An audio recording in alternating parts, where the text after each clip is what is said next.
જે તમારું નામ અને વિગત. હું હાજી અલ્તાફ હાજી મોહમ્મદ ચૌહાણ, વેરાવળ પાટણ નગરપાલિકા સંયુક્તના વોર્ડ નંબર 5ના કાઉન્સિલર.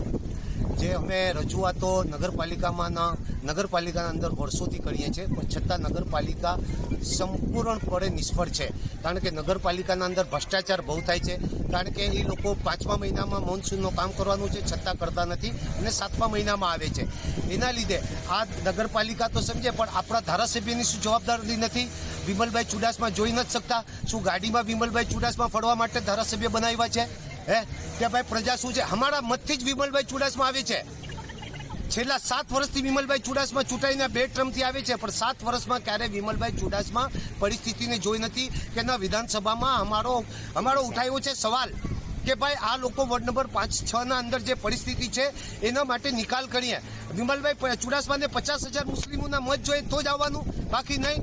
પણ વિમલભાઈ આપની ઓલાના અંદર આવે કે અમારી પ્રજાને સુખ શાંતિ મળે, એના માટે આપણે વિધાનસભાના અંદર ઉઠાવવું જોઈએ એનો સવાલ. પણ અમે નથી જોયું કે આપે અમારો સવાલ ઉઠાવ્યો છે.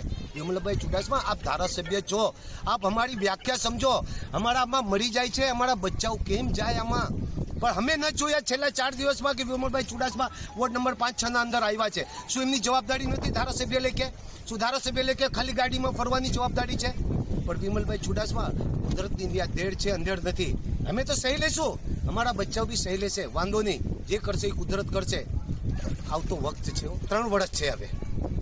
એટલું જરાક સમજીને ચાલો. સારું છે, વિધાનસભામાં ઉઠાવો, અમારી માંગ છે આપને, ને નગરપાલિકામાં બી ઉઠાવો. આપના સાથે રહીશું અમે. તો શા માટે આપ નથી ઉઠાતા? બસ મારે